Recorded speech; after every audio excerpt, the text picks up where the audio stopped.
How has the world changed in dating preferences when it comes to ethnicities? Well, let's take a look at OkCupid data from 2019 to 2016 amongst the racial preferences between men and women. And again, I'm not trying to offend anyone, just trying to raise a topic where it shows dating preferences in society. First, I want to show you two pictures first. So look at the overall color scheme here, and we're using the same color scheme, keep that in mind. And notice how in this picture, the colors are a lot more dramatic and a lot darker.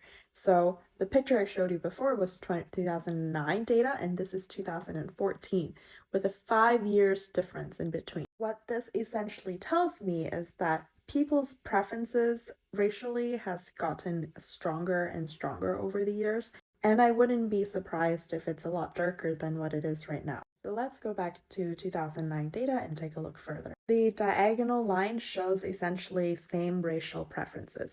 And overall, I see that women do prefer dating men within their same race, but for men, they don't typically care that much. If anything, I see that white women actually have the highest preference overall, except for black men have a slight negative interest in white women.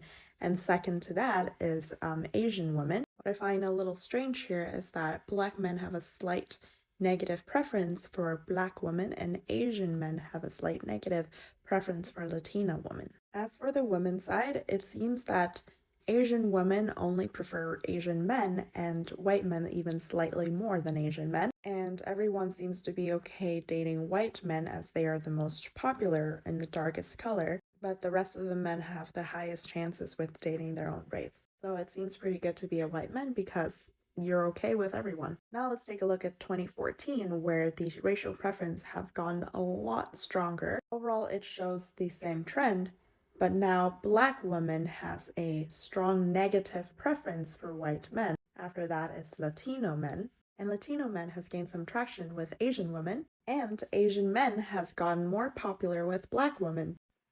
And on the men's side of things, everything essentially stays the same with an even stronger preference now. And the only difference is that Asian men now prefers Latino women a lot more. Whereas before it was a negative preference. What do you think this shows? And how do you think this was affected by the society progressing and also social media and Netflix movies? Overall, I see that Asian men and Latino women gain a higher preference.